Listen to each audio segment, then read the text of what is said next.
C'est bon? Parashat Yitro, Parashat Matan Torah, Parashat Mahamad Har Sinai, une des parashiot de la Torah des plus centrales. Elle parle pour elle-même. On peut imaginer que les Béné Israël, ils attendaient ce moment, c'était le moment que les Béné Israël attendaient, que Hachem attendait de leur transmettre donc les Aseret Adiberot. On va essayer de comprendre ensemble, de manière un peu plus profonde, c'est quoi cette histoire des Aseret Adiberot. Arrête, on sait que quoi? Que Aseret Adiberot, ce n'est que 10 psukim dans la Torah. Et donc, par rapport aux 613 mitzvot, ce n'est qu'un prat, ce n'est qu'un petit détail. Les parashiot dans la Torah, imaginez qu'elles ont été ça veut dire enseignées par Moshe au clan d'Israël pendant les 40 ans quand ils étaient dans le désert. À chaque fois que se déroulaient les choses, c'est là que Moshe Rabbeinu les enseignait au clan d'Israël. Donc, qu'est-ce qu'ils ont reçu dans Mahamad Har Sinai? Qu'est-ce qu'il y a eu d'aussi grand donc dans ces Aseret Hadiberot? Le Pirkei des Rabbi Eliezer, il dit que Aseret Hadiberot, combien de temps ça a duré? Il dit que ça a duré pendant 3 heures, depuis la 6e heure, depuis Chatzot, jusqu'à la 9e heure. La vérité, c'est que la question, elle parle pour elle-même, c'est-à-dire que lorsqu'on va lire Bezrat Hashem ce Shabbat, les Aseret Hadiberot, entre parenthèses, il faut se rappeler de ce que dit le Magen Avraham dans le Shulchan Aruch. Il dit que lorsque la paracha arrive et qu'on lit la paracha, alors la lumière de cette paracha, le Shabbat, elle revient sur celui qui a la kavana pendant qu'il lit la paracha. Et donc, on peut imaginer que cette semaine, les Aseret Hadiberot, lorsqu'on va les lire, alors il y a toute cette lumière qui va rejaillir. Et entre autres, les Béné Israël qui se trouvaient à ce moment-là, tout celui qui était malade, qui avait besoin de quoi que ce soit, alors il était guéri à ce moment-là. C'est une des kavanotes qu'il faut avoir lorsque on va écouter les Aseret Hadiberot, entre autres. Mais ici, lorsque on va écouter encore une fois les Aseret Hadiberot, combien de temps ça va durer? Binou, même si tu nous fais avec les Te'amim, Ta'am, Tahton, Ta'am, Elion, combien de temps ça va durer? 10 minutes, allez, 15 minutes. Nous, on dit ici que ça a duré 180 minutes. Qu'est-ce qui s'est passé? Puisqu'on a dit que ça a duré pendant 3 heures. Je vous cite là le tirout de Rav Steinman. Rav Steinman, il dit que on se rapporte à la Gemara dans Masechet Shabbat, qui dit que les Aseret Hadiberot, c'est pas uniquement les 10 Diberot, c'est aussi tout ce qui va venir avec. Il y a eu kolot uvrakim, il y a eu énormément de bruit, combien de chauffards, combien de choses.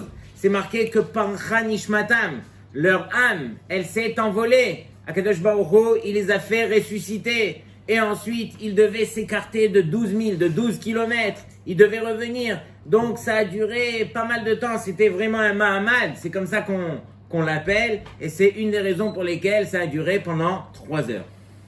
Le Rav Kanievski, regardez bien son tirout, lui il ramène le Rav Saadia Gaon, qui dit que finalement Emerumaz est allusionné dans les Aseret Hadiberot, les 613 mitzvot. Et c'est vrai, quelque part c'est logique, parce que les Béné Israël venaient de recevoir la Torah, donc les Aseret Hadiberot, mais concrètement qu'est-ce qu'on fait? On a mangé de la viande. Est-ce qu'on peut manger du lait? Il faut cachériser les ustensiles. Comment on fait tout ça? Et donc, à ce moment-là, il devait quelque part étudier les 613 mitzvot. Ça prend énormément de temps. Donc, quelque part, ça justifie les 3 heures de temps que les Béné Israël devaient prendre à ce moment-là. Mais le tam, la raison pour laquelle on devrait un petit peu s'attarder ce soir, c'est que finalement, c'est vrai que ça a duré pendant 3 heures. Il faut se rappeler que, comme on l'a dit, on lira les Aseret Hadiberot et on ne va pas les lire de manière normale, on va les découper d'une certaine façon. Il y a des Te'amim, il y a le Ta'am Tarton, Ta'am Elion, des Te'amim spéciaux qu'on chante justement pendant les Aseret Hadiberot. Et l'allusion, elle est là aussi, c'est que le Ta'am veut dire pas juste le rite, c'est-à-dire que comment est-ce qu'on va le chanter, mais ça va être aussi la raison. Il faut réaliser que ici, lorsque je vois les Aseret Adiberot, il y a une raison qui est derrière cela. On raconte une fois un goy qui est arrivé chez un rave et qui lui dit, écoutez, dites-moi quel est vraiment dans votre Torah, dans votre Bible, quel est le point central de votre Bible.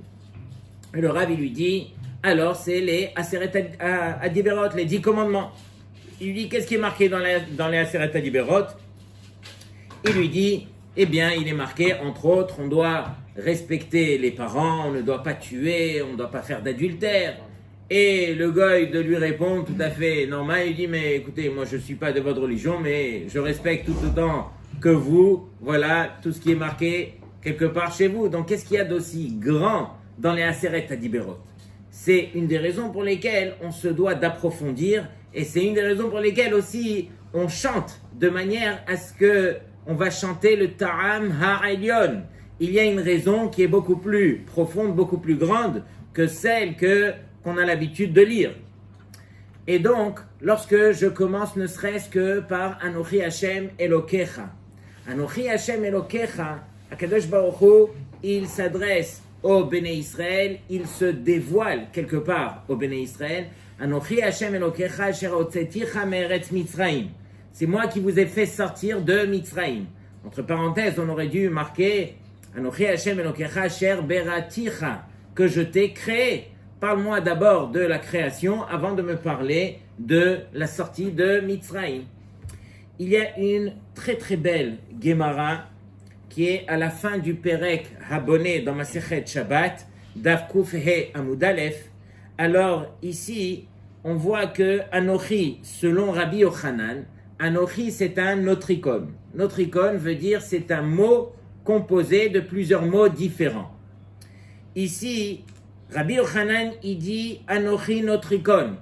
Quel est le notricon de Anochi? Le Aleph, c'est Ana, moi, c'est Hachem qui parle.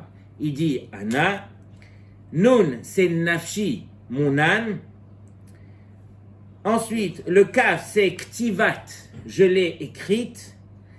Et le Yud, Yehavit, et je te l'ai donné. Quelque part, Akadosh Baruch Hu, il vient, et lorsqu'il dit Anochi, moi, je suis l'Éternel ton Dieu qui t'a fait sortir, alors ici, Akadosh Baruch Hu, c'est pas juste qu'il nous a fait sortir, c'est qu'il a pris quelque part de lui-même, qu'il a inscrit dans ces lettres que nous allons lire à partir du mot Anochi. Quelque part, on doit réaliser que le fait de lire Aseret Adiberot, c'est dévoiler cette lumière que Akadosh Baruch Hu nous a accordée donc dans les Aseret Adiberot. Et c'est pas juste la lumière des Aseret Adiberot, c'est quelque part la préparation. Comme ça, j'ai vu un des grands Mekoubalim, le grand-père du Rav Eliashiv Zatzal, il s'appelait le Baal al-Leshem. Comme ça, il explique. Il dit que pendant les Aseret Adiberot, qu'est-ce qui s'est dévoilé? Il s'est dévoilé, comme on le voit ici dans la Gemara, que Akadosh Baruch Hu, il nous a permis de nous préparer au travers des Aseret Adiberot à recevoir toute cette lumière que Hachem nous a accordée pendant ce Mahamad Har Sinai. Donc le Mahamad Har Sinai, quelque part, c'est un moment qui est grandiose pour nous, mais c'est un moment qui nous permet de nous préparer pour justement recevoir cette lumière.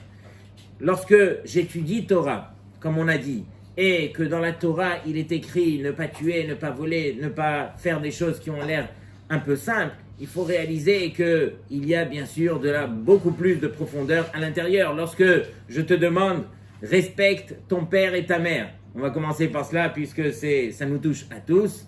Et donc, respecter ses parents, c'est pas juste écouter et essayer de suivre leur volonté, mais quelque part, derrière, ça m'embête, ça me truc et tout ça. C'est marqué qu'on doit apprendre à respecter ses parents et on doit le faire besimcha.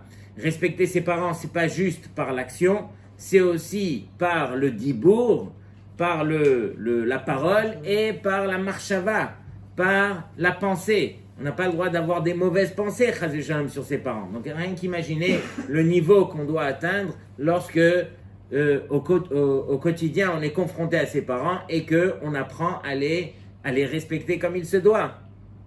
C'est marqué que Moshe Rabbeinu, lorsqu'il a entendu Anochi Hashem Elokecha, alors tout de suite, Moshe Rabbeinu, il a fait la bracha, comme ça le Midrash nous dit, c'est un Midrash Pliya, qui nous dit que Moshe Rabbeinu, il a fait la bracha chez Lo Asani Goy.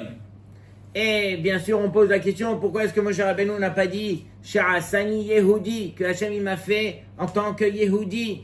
Et sur cela, on se rappelle toute la machloket dans ma Sechet Shabbat. Est-ce que il convenait de créer l'homme, oui ou non? Et il y a eu toute une machloket entre Beth Shammai et Beth Hillel qui a duré pendant 3 ans. La conclusion est, il valait mieux ne pas créer l'homme, mais une fois que l'homme il a été créé, alors on essaye de faire au mieux.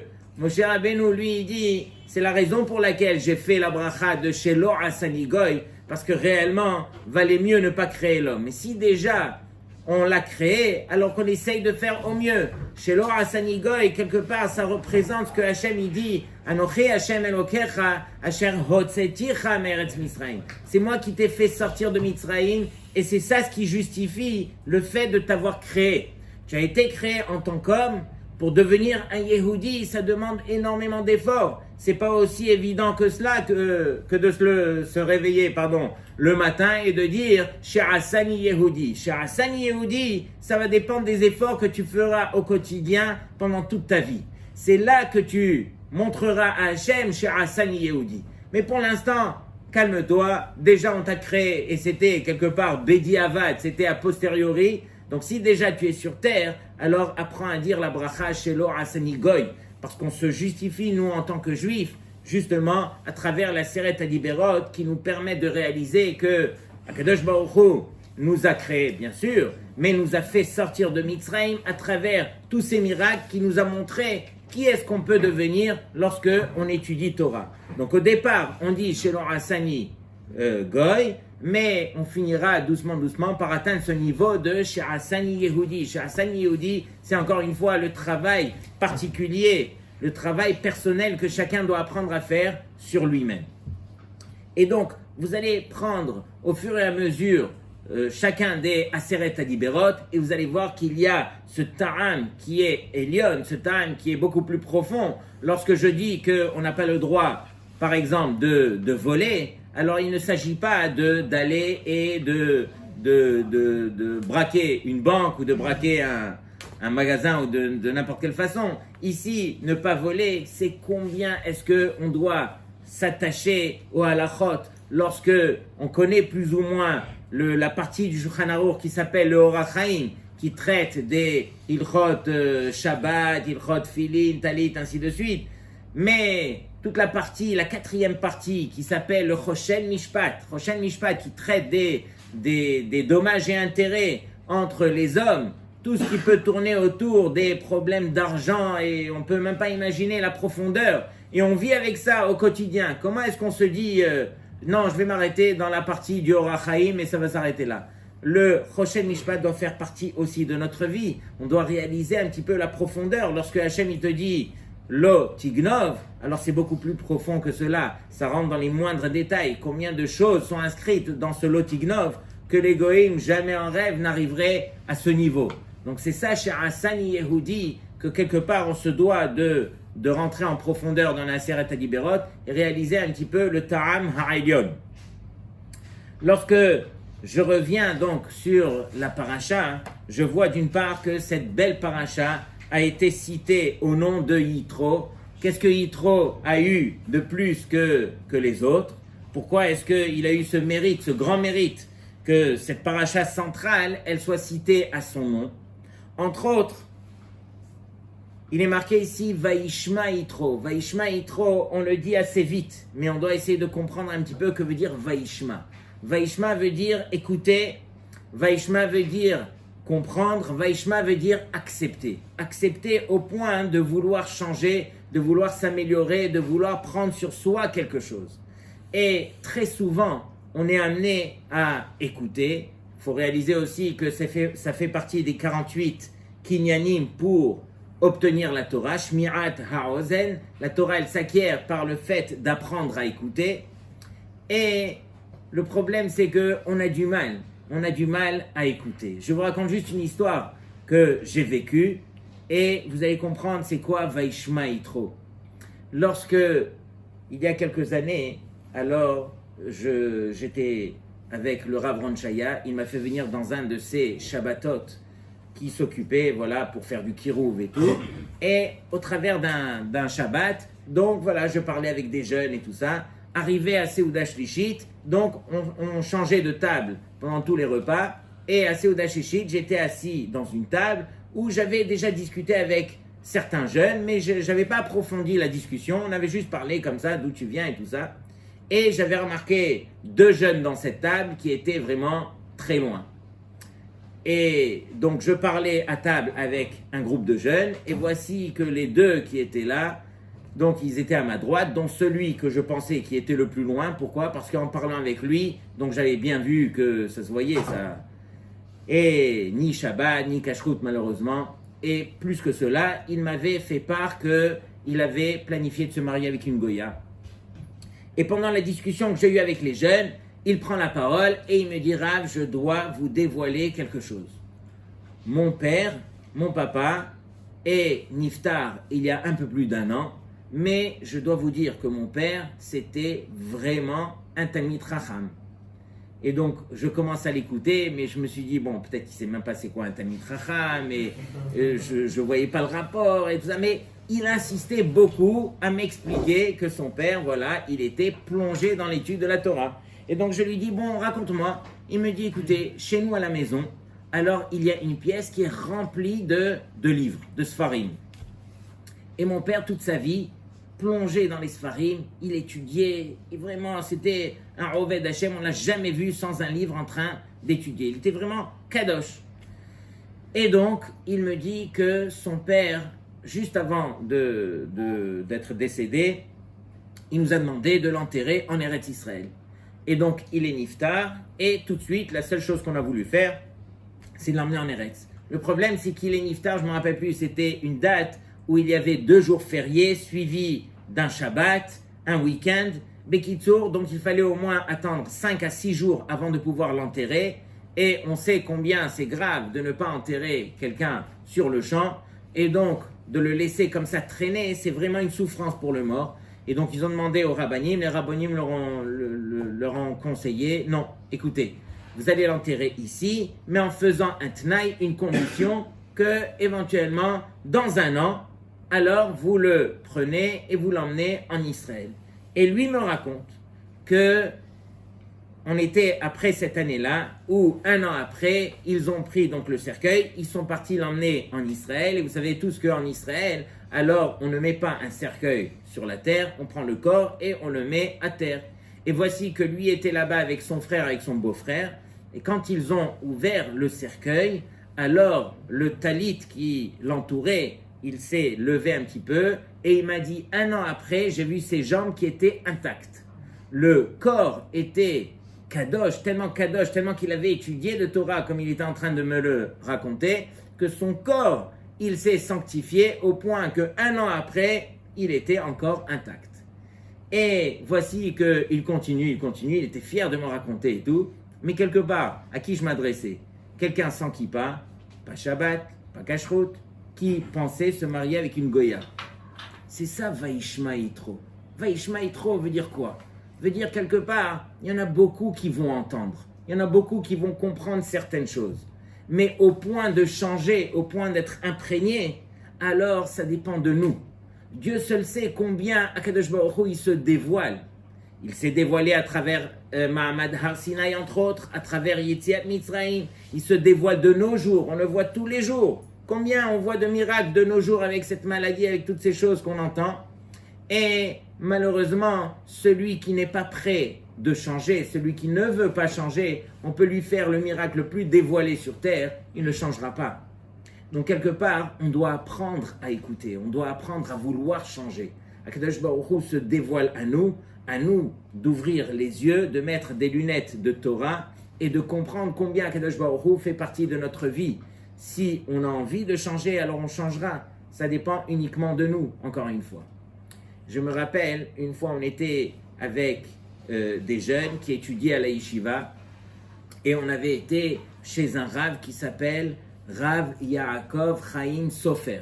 qui est le petit-fils du Kaf HaChaim. Kaf HaChaim, vous connaissez, il est là, voilà, Kaf HaChaim, c'est un des grands poskim chez les Sfaradim. Chez les Sfaradim, on a le Ben Ishraï, on a le Kaf HaChaim, on a le Rav Ovadia Yosef, bien sûr, Rabban Sion Abba Shaul. Bekitsour, Agav, le Kaf HaChaim, il a écrit tout son livre et à la fin, il est niftar et il lui manquait encore un petit peu. J'ai oublié dans quel chélek, il est apparu en rêve à Rav Ovadia Yosef et il lui a dit, s'il te plaît, complète mon œuvre, fais que ça puisse se compléter. Rav Ovadia, il a entendu ça et directement il s'est mis et c'est Rav Ovadia lui-même qui a complété le Kaf HaChaim. Dans tous les cas, son petit-fils qui est à Jérusalem, il est Rosh Yeshiva d'une yeshiva qu'il a appelé Kaf HaChaim au nom de l'œuvre de son grand-père et ce Rav fait partie des grands de notre génération. Il a écrit plus d'une 50aine de livres sur le chasse. Il faut voir de qui est-ce qu'il s'agit. Et bien, Ezrat Hashem, bientôt je vous emmènerai là-bas. On va finir par réaliser les rêves. On demandera à Dan de nous organiser le voyage. Dans tous les cas, ce Rav, le vendredi soir, donc j'avais l'habitude d'emmener les jeunes chez lui à la maison. Pourquoi? Parce que le vendredi soir, après le repas, il donne un cours sur le livre qu'on appelle Nefesh HaChaim. Nefesh HaChaim est sur le 4e chapitre où on parle de l'importance de l'étude de la Torah. Et voici qu'il a donné son cours et tout, et à la fin, alors j'étais présent avec certains jeunes, et il y a un bachour d'une yeshiva qui est venu le voir, et il attendait son tour pour poser la question. La question était la suivante. Il dit, Kvod Harav, ça fait 10 ans que j'étudie à la yeshiva, mais je peux vous dire que rien ne sortira de mon limoud. Je ne vois rien. Je ne vois pas vraiment de pérote qui sortira de ce limoud. Je ne vois pas vraiment que... Et donc, il était assez découragé, mais le Rav a vu qu'on parlait ici d'un bachour qui était vraiment sérieux et investi. Il te dit que ça fait 10 ans qu'il étudie, il n'était pas en train de mentir, et il sentait qu'il n'allait pas réussir. Il demandait au Rav, est-ce que est arrivé le temps pour lui de quitter le banc de la yeshiva, aller peut-être faire un travail, aller faire autre chose. On n'est pas tous voués à devenir avrer, à devenir Talmid Chacham. Ok? De toute façon, Talmid Chacham, ce n'est pas un métier dans la vie.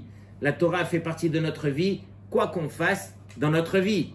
Qu'on travaille pas, voilà. Dans tous les cas, la Torah nous accompagne. Dans tous les cas, voici qu'il a posé une colle au Rav, puisqu'on parle encore une fois d'un bachour sérieux et investi. Et à partir de là, le Rav, il me l'a dit après, il me dit « Nidmeli shayali siyata dishmaya ». Il me semble qu'à ce moment-là, j'ai eu une aide du ciel spéciale. Se trouvait devant moi un sidour. Et j'ai ouvert le sidour par hasard, je suis tombé dans les Pirkei Avot. Et pas n'importe où, je suis tombé dans la Mishnah au nom de Rabbi Meir Bar Hananes qui dit comme ça, qui dit que Kol halomed Torah hareze mit'ale, tout celui qui étudie la Torah hareze mit'ale, voici qu'il grandit. Alors il lui dit, alors si je comprends bien, il y a une machloket entre le Tana Rabbi Meir et toi. Rabbi Meir il dit que tout celui qui étudie, alors il grandit, et toi tu me dis que ça fait 10 ans que tu étudies et tu grandis pas. Donc machloket avec un Tana. Et bien sûr il se met à rire. Est-ce qu'on peut être en machloket avec Rabbi Meir? Tout ça pour dire que quelque part le Yetzer Hara c'est ça. C'est ça notre ennemi. C'est ça ce qui ne nous permet pas d'écouter la voix d'Hachem. C'est ça ce qui nous voile un petit peu les yeux de la vérité. Quelque part ici, il dit au Bachour, il lui dit le problème qu'il y a, c'est que si tu remarques bien, dans les 48 kinyanim pour obtenir cette Torah, alors il y en a un qui manque. Quel est celui qui manque qu'on n'a pas cité et qui est le plus évident? C'est la patience. Le Yetzer Hara, il nous dit, je dois réussir et tout de suite. Et même tout de suite, c'est déjà trop tard. Donc, quelque part, on se doit de se raisonner et de se dire que le Yetzer Hara, il ne va pas nous lâcher. On étudie, on prend les choses les plus élevées qu'il y ait sur terre, c'est le Limud HaTorah, et on pense que la réussite, elle doit arriver aujourd'hui. Pendant que non, pendant qu'on étudie, Et parmi, encore une fois, ces 48 kinyanim, on n'a pas mentionné la patience, justement parce que la patience, c'est la première chose qu'on doit acquérir. On ne commence pas à ouvrir un livre de Torah si on manque de patience. Donc quelque part, il lui dit, mon fils, étudie, et je suis sûr que déjà, toi, tu me dis qu'en 10 ans, tu n'as pas grandi, tu as grandi énormément. Tu t'en rends pas compte. Le Yetzer Hara, il te fait croire que rien ne sortira de toi, au contraire. Continue, acharne-toi, et tu verras combien sortira de toi. Et tout ça pour vous dire que quoi? Que quelque part, Yitro, lui, c'était le chef d'orchestre à nous enseigner cela. Puisqu'il est marqué ici, Vaishma Yitro, et Rashi de préciser, Mashemua Shama Uba, qu'est-ce qu'il a écouté, Yitro, pour venir? Arrête, tous les peuples ont entendu. Shameru Amim, Yirgazon, les peuples ont tremblé. Tout le monde a vu, tout le monde a entendu. Mais Rashi nous dit, il a entendu Kriyat Yamsouf ou Milchemet Amalek. Malheureusement, il y en a beaucoup qui s'arrêtent à ce Rashi-là. Mais continuez un petit peu après dans le Rashi. Vous allez voir que Rashi, lorsqu'il arrive à Et Kol Asher Asa, lorsque le pasuk il dit comme ça, que Vaishma Yitro Et Kol Asher Asa Elohim le Moshe ou l'Israël Amo. Rashi précise là-bas Et Kol Asher Asa, Lahem Beiridat Haman, Ber Miriam, Milchemet Amalek. Donc on voit que Rashi cite tout ce qui est marqué ici, Et Kol Asher Asa. Il y en a beaucoup qui s'arrêtent ici, qui disent que Rashi, non, il a parlé que de Kriyat Yamsouf et Milchemet Amalek. La question que j'aimerais soulever ici, c'est pourquoi est-ce que Rashi ne s'est pas arrêté uniquement avec Kriyat Yamsouf? Est-ce que vous avez déjà vu quelque chose d'aussi grandiose que Kriyat Yamsouf?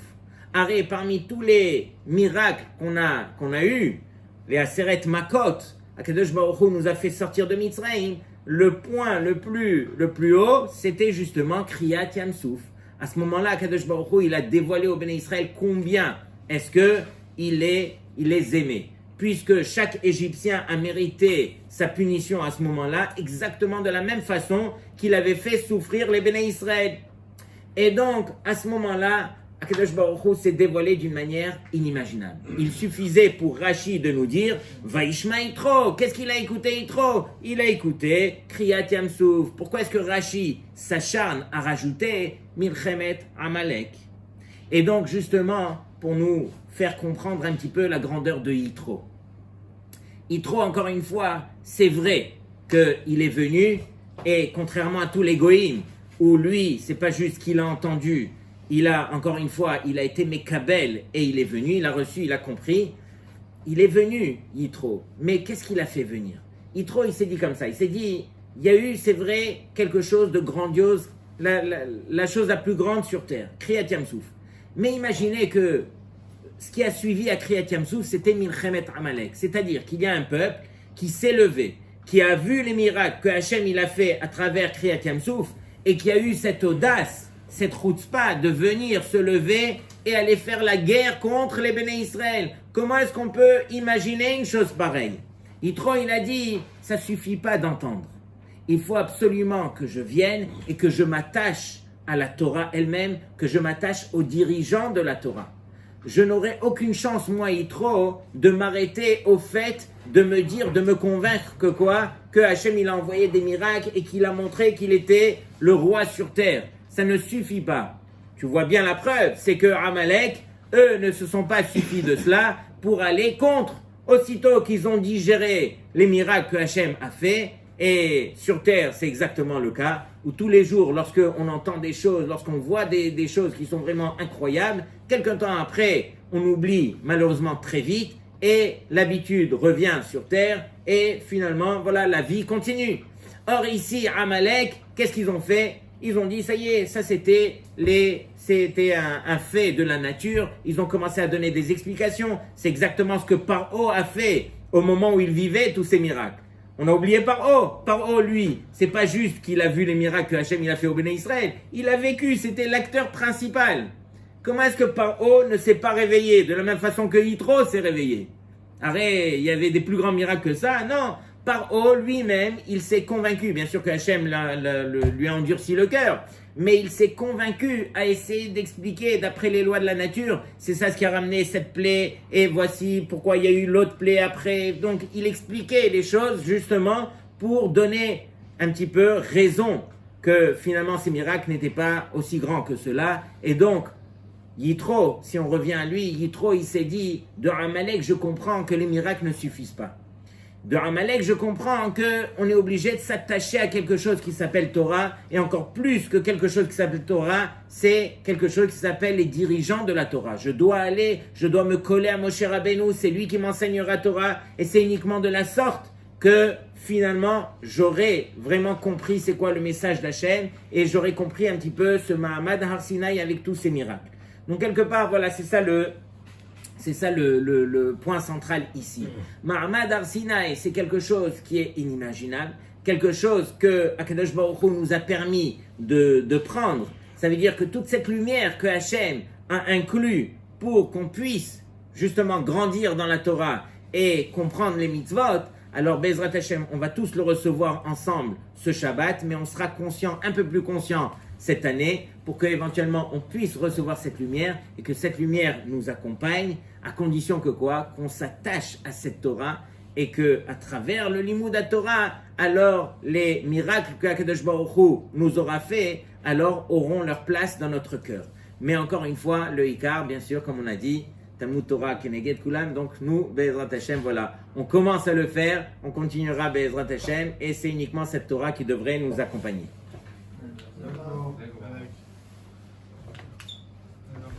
Non, non, c'est pas.